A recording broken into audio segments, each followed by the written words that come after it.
Last lecture, we saw both the cosmological and teleological arguments for God fail. Their failure doesn't necessarily entail God's non-existence, but we did conclude that the universe's existence could simply be a brute fact. Indeed, the universe itself may be the necessary entity or uncaused causer that the classic cosmological arguments call for. But that left us wondering whether it would be appropriate to call the universe itself God. After all, we usually think of God as the entity that is responsible for our existence, and we wouldn't be here if it wasn't for the universe, right? But that is just one thing that God and the universe have in common. That doesn't necessarily make them the same thing.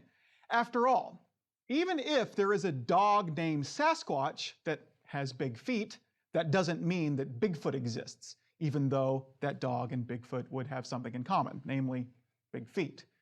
You could even choose to call that dog Bigfoot. If you wanted, then you could say that you believed in Bigfoot. But we all know that wouldn't really be what you actually believed. You don't actually believe in Bigfoot in that case.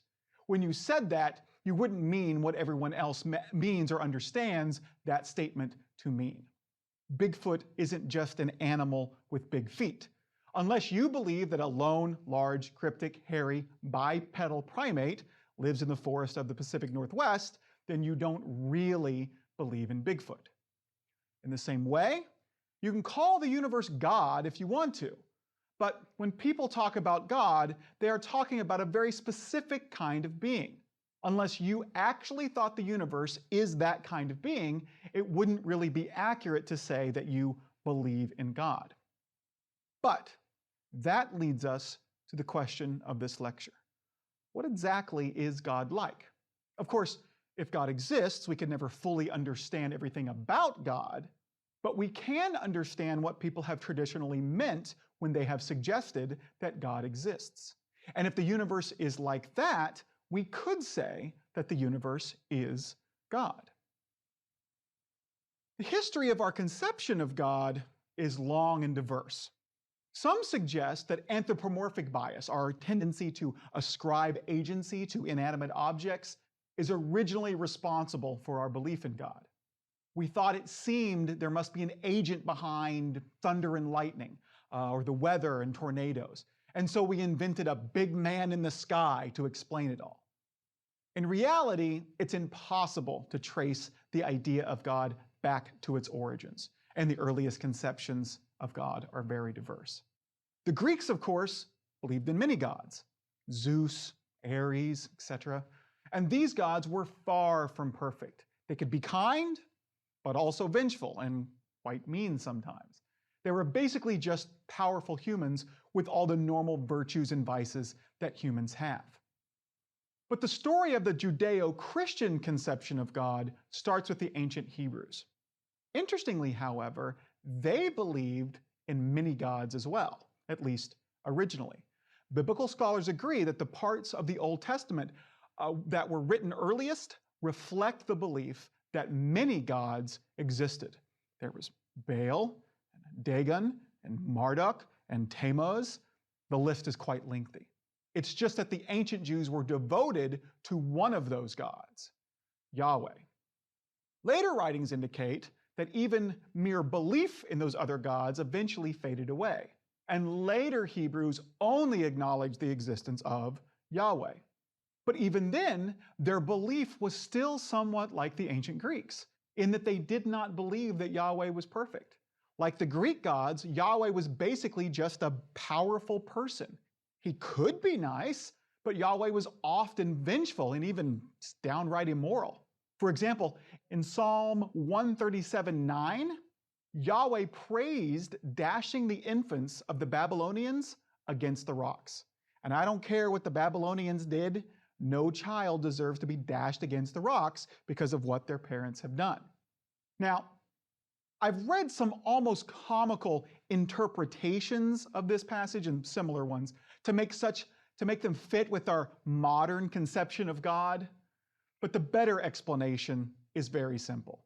3,000 years ago, their conception of God and morality was simply different than ours is today.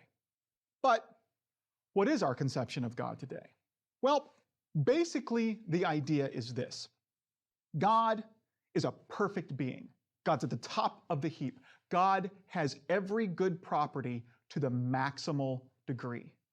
So he not only has, for example, the most knowledge and the most power and the most goodness, but it's not even possible to imagine a being that has more knowledge, power, and goodness than God. In fact, these three concepts are central. God's all-knowing, all-powerful, and all-good. He's omniscient, omnipotent, and omnibenevolent. Let's say he's triomni for short. And this is what philosophers, theologians, and even major monotheistic, or every major monotheistic world religion has meant by the name God, and even Allah and Yahweh, for about the past 1,500 years. It's not the original conception, but today it's called the traditional conception of God. Now, where did this idea come from, this idea of God as a perfect being? Well, not from the Bible, which should be clear given what we just discussed. It actually came, and perhaps this is ironic, from the ancient Greeks. But it wasn't from the Olympian gods that the Greek commoner believed in. It was from the Greek philosophers, specifically Plato. In his Timaeus, Plato proposed the existence of a perfect being that he called the demiurge, which he suggested had created the universe and ordered it using the forms, remember Plato's forms, using those forms as a blueprint. Later, the 4th century philosopher and theologian Augustine was a huge fan of Plato's works. Augustine thought the existence of the demiurge made a lot of sense, and so he incorporated the properties of the demiurge into his conception of God. And it was then, for the first time, that God was considered to be a perfect being. Augustine's works became very highly regarded, and so his understanding of God basically worked its way through the church until it became the orthodox view. Okay, so now that we know what people mean when they say God exists, we can answer our question about whether it would be appropriate to call the universe God. Is the universe a perfect being? Clearly not. It's certainly not all good. Horrible things happen all the time.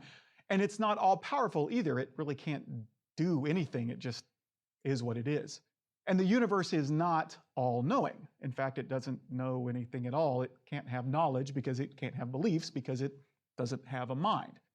So, apart from being responsible for our existence, the universe and God really don't have very much in common. Thus saying that you believe in God, thus saying that you believe that God exists because you think the universe is God and you believe the universe exists would be like saying that you believe that Bigfoot exists because that's what you call your big-footed dog.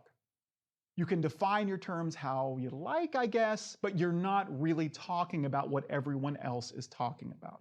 That's not what everyone else means by the phrase. And the same would be true if you tried to say that God is the quantum foam, or the singularity that produced the Big Bang, or that God is a group of interdimensional aliens who designed the universe.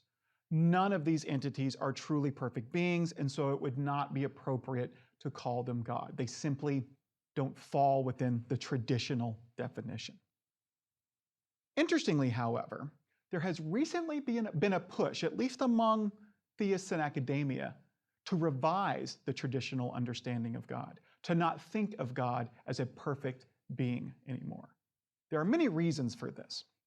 One is that some feel that the existence of a perfect being cannot be reconciled with the fact that there is evil in the world. If God is perfect, then he would have created a world that was perfect, or at least one that was much better than the one that we have today, right? Our world has simply too much evil to have been created by a perfect being. In light of this, but in lieu of becoming atheists, some philosophers have insisted that God is not perfect. For example, Rabbi Harold Kushner, author of When Bad Things Happen to Good People, suggests that God is not all-powerful and thus was unable to create a world better than ours. We'll actually talk more about this in an upcoming lecture. Other philosophers think that the existence of a perfect being is incompatible with humans having certain properties, like free will. How can we freely choose to do something if God already infallibly knew what we were going to choose.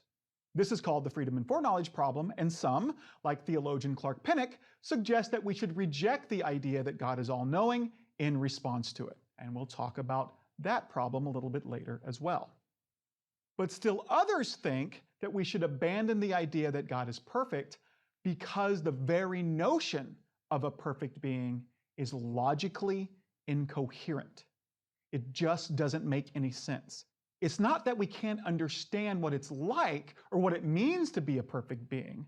It's that we can understand certain aspects of perfection and deduce that these aspects are inconsistent with each other, or even logically incoherent concepts themselves. Those who embrace this line of reasoning argue that we were mistaken to think that anything could be perfect in the first place, that the existence of a perfect being is logically impossible, like the existence of a married bachelor. And it is to such difficulties that I would like to briefly turn. Now, the whole list of such inconsistencies is extensive, and for a whole list of such properties and the logical problems that surround them, you should see Michael Martin and Ricky Monier's book, The Impossibility of God.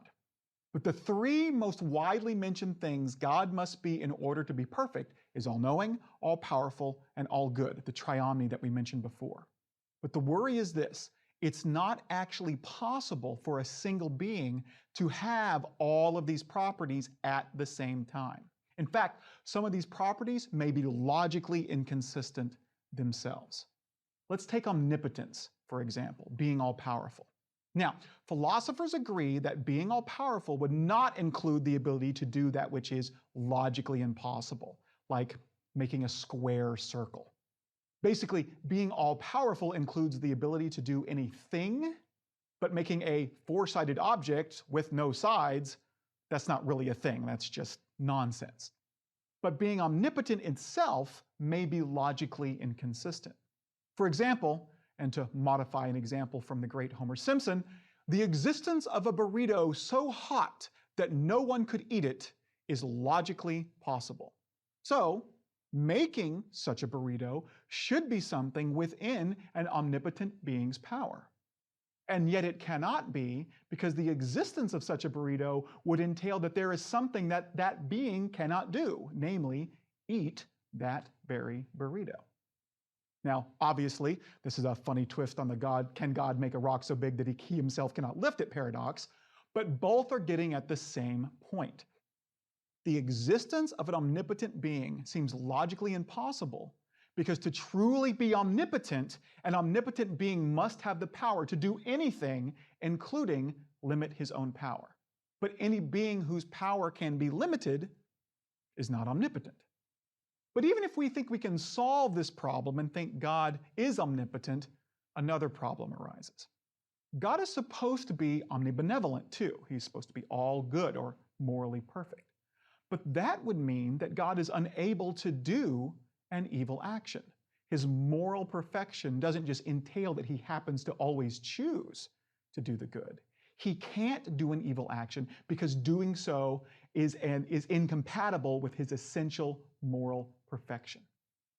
But how can we say that God is all-powerful, that he can do anything, if there's something that he cannot do, perform an evil action?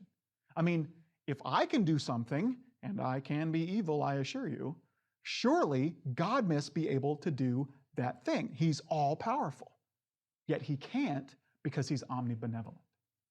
In fact, like omnipotence, omnibenevolence may be logically inconsistent itself. An omnibenevolent being may be logically impossible. One can be morally praiseworthy for doing an action only if one has a choice between doing good and evil, but chooses the good over the evil. Yet how could God ever make such a choice if he, by definition, must always do good? At best, we could only say that we are lucky that God has, so far, always chosen to do good, but that could always change tomorrow. And so, as soon as you say, yeah, but that wouldn't change because God can't do anything evil, you're suggesting that he's not powerful, that there's something that he can't do. Interestingly, omniscience, being all-knowing, falls prey to a similar problem. If God knows everything, then he knows how he himself will behave in the future. But how could he choose how to behave if he already knows what choice he will make?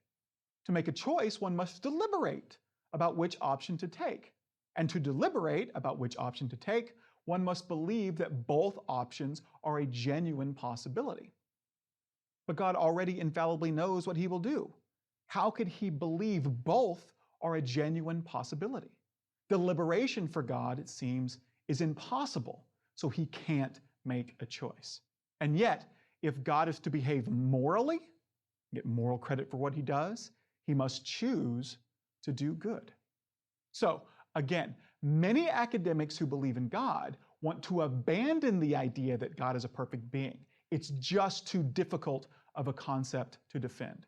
For example, this is what F. Leon Schultz argues in his book, Reforming the Doctrine of God.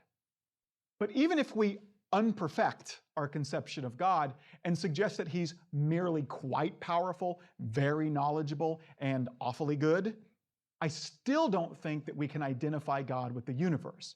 In general, to have any power, knowledge, and moral goodness at all, God has to be a person of some kind. For example, to have knowledge, he has to have beliefs, which means that he has to have a mind. So it seems that only something like an interdimensional alien would have a shot at being called God in the non-perfected sense. At least an alien could be minded. Although, as I mentioned last lecture, some philosophers suggest that God is a mind that emerges from the universe. These would include philosophers like University of New England professor Peter Forrest and Claremont's Philip Clayton. For reasons that will become clear later, I don't think such suggestions are on solid ground. Simply put, the universe is nothing like a brain, and it is only from brain-like entities that minds could emerge. But if a mind does emerge from the universe, it could make sense to suggest that the universe itself is God. It's also worth noting that identifying God with the mind of the universe is somewhat in line with Hindu thought. Hindus don't believe in the Western conception of God, but the closest thing to it in their theology is Brahman, which is, according to the Upanishads, the unchanging reality amidst and beyond the world. It is the universal spirit or pure consciousness. Now, I'm not a Hindu scholar, so I won't pretend to know exactly what that means, but you can perhaps detect a similarity. But while some philosophers are abandoning the concept of a perfect God, others are doubling down on it. Indeed, they think that the existence of a perfect God can be proven, that such a being must exist by definition. And all such arguments trace back to Anselm of Canterbury, a medieval Benedictine monk who argued that a perfect being, God, must exist because God's non-existence would entail a contradiction. Here's how the argument goes. First, according to Anselm, any real-world object is more perfect than an object that exists only in one's mind. For example, real tangible money is better than theoretical money. That point is simple. Second, he argues, God's perfection entails that there is no greater conceivable being than God. As we've already discussed, if God is perfect, then it is not even possible to even imagine a being that is greater. God is the greatest conceivable being. Now, let's consider the atheist's idea of God. Anselm says, the atheist doesn't believe that God exists. For Anselm, to believe in something is to have an idea and give that idea the property of existence. To not believe in something is to have that idea, but to not give it the property of existence. So the atheist has an idea of God, but his idea lacks the property of existence. But an idea of God without the property of existence, Anselm argues, is not really an idea of the greatest conceivable being. I can conceive of a being greater than the one in the atheist's mind by simply imagining a being that has the same properties, but also has the property of existence. As Anselm already pointed out, things that exist are greater than their merely imaginary counterparts. A being that exists in the real world is greater than one that only exists in one's mind. So, Anselm argues, the atheist contradicts himself if he says that he doesn't believe in God. That's the same as saying that he has an idea of the greatest conceivable being that really isn't an idea of the greatest conceivable being. As Psalms 14:1 put it, only the fool says in his heart that there is no God. If atheism commits one to a logical contradiction, Anselm argues, then it must be that atheism is false. This type of argument is known as a reductio ad absurdum. It begins by assuming something is true and showing that an absurd consequence would follow. In this case, both having and not having an idea of God is the absurd consequence. All right, I've done my best to do justice to his argument, but you're probably thinking there's something a bit squirrely about it. And there is. For one, at best, the argument shows that atheists are fools for not believing in God. However, not all things fools believe are false. They could have just gotten lucky and just happened to believe something that's true. After all, scientists who believe the Earth orbits the sun were considered fools at one point. There might have been good reason to call them fools at one time, but of course, they were right. So, Anselm's argument may not be the proof of God's existence that he wanted.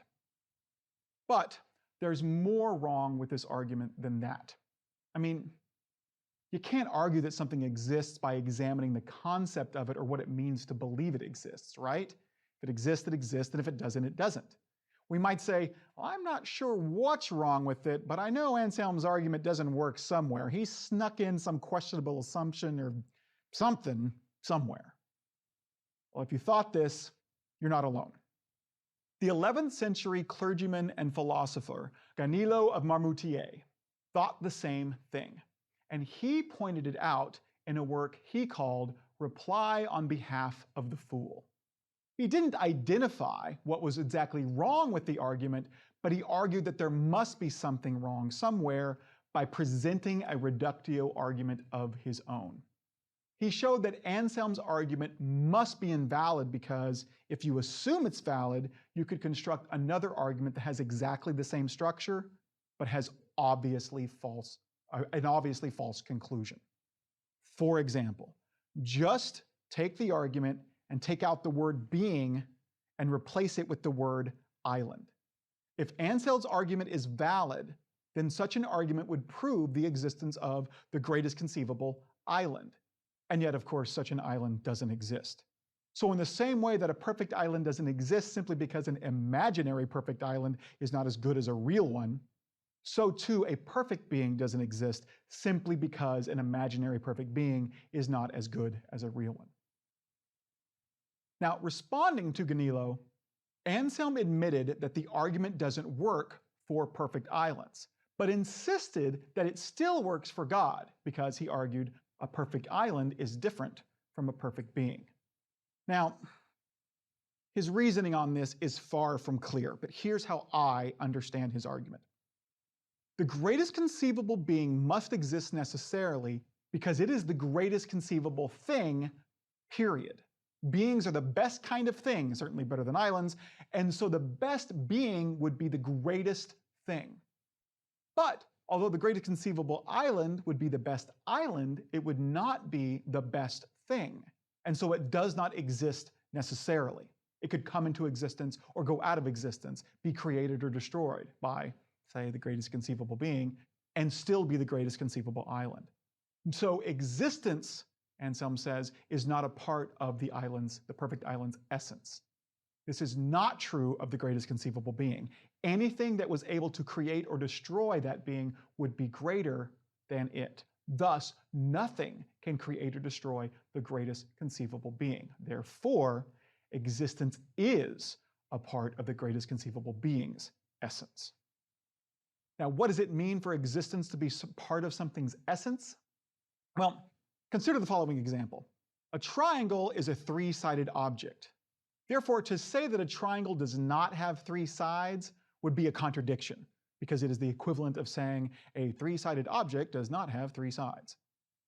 However, its converse, triangles have three sides, that is, three-sided objects have three sides, is necessarily true. It is true by definition. Now, this does not demonstrate that triangles exist, but how it is true by definition. Three-sidedness is part of the definition of triangle. The essence of a triangle is to have three sides, because to suggest otherwise is logically incoherent. For Anselm, the property of existence is part of the definition of God. For Anselm, the definition of God is, in part, a triomni being that exists. In that case, to say that God does not exist is to say a triomni being that exists does not exist, and that's logically incoherent. Just like the essence of a triangle is to have three sides, the essence of the most perfect being is to exist. That's the argument. Nevertheless, most philosophers still don't buy it. There still seemed to be something wrong with the argument, even though it was difficult to identify. But someone finally did identify it, and it was the 18th century German philosopher Immanuel Kant. He objected to Anselm's argument that God exists because existence is a property that God has by definition with a simple statement: existence is not a property. It should be noted, Kant wasn't an atheist, he was a theist, but he wasn't interested in endorsing bad arguments to defend God's existence. And Anselm's argument, Kant argued, is a bad argument. To understand what Kant means by existence is not a property, imagine something in your mind. A sword, maybe. Okay, first, imagine the hilt is silver. Now imagine that the hilt is round. Now imagine that the blade is a glowing red beam of light. You will notice that your conception of the sword changes with each new property. Now imagine that it exists. You will notice that your conception of the sword did not change. This is because existence is not a property. Existence is not a property, but rather a state of being that allows a thing to have properties. A saber cannot be made of light unless it exists. Since existence is not a property, it cannot be an essential property of anything, and thus the greatest possible being cannot exist by definition. Let's examine this objection in the context of the first version of Anselm's argument. For Anselm, to believe that something exists is to have an idea of something in your mind and then give that idea the property of existence. Consequently, Anselm's argument entails that objects can exist in the mind, but not in reality. But is this really how our minds behave when we believe that something exists? Do we conceive of something and then slap the property of existence onto that thing in our minds? No. We have an idea in our mind, and if we believe it exists, we simply have an additional idea, the belief that there is something in the world that corresponds to that thing that we have in our mind, that idea that we have in our minds. So if I don't believe that God exists, I don't contradict myself. I'm not simultaneously believing that my idea of God both has and doesn't have the property of existence. That's just not how believing works. If I don't believe in God, I simply don't believe that anything in the world corresponds to my idea of God. What's more, you can't really compare ideas in one person's mind as being greater or more perfect than the idea in another person's mind, as Anselm suggests. Objects cannot exist in one's understanding. Only ideas do. And ideas of objects don't actually have all of the properties objects in the world do. I can conceive of any object I want. For example, I can conceive of a spaceship capable of faster than light travel, such as the Starship Enterprise from Star Trek. But that object itself does not exist in my understanding, or anywhere else for that matter. And my idea can't travel faster than the speed of light. The idea does exist as part of my brain or my mind, so it is part of the universe. But it's not as if the idea in a theist's mind of God knows anything. That idea of God doesn't know anything, or it can't do anything. The idea of God didn't create the universe. It's just an idea. The theist and atheist ideas of God likely differ very little. It's just that one person has a belief that the other one does not. Anselm simply doesn't seem to understand how ideas and our beliefs work. Okay, so let's take stock. The argument for the existence of a perfect being fails, And there are legitimate concerns about whether the concept of a perfect being is even logically coherent. There are arguments that could point to a non-perfect creator or designer, like the cosmological or teleological arguments, but even those fall short. None of this necessarily entails that God doesn't exist, but it does seem to suggest that belief in God will simply have to be a matter of faith. And since that is what many pastors and priests say from the pulpit anyway, that it's just a matter of faith, well, maybe that's not all that controversial. But we're not done yet.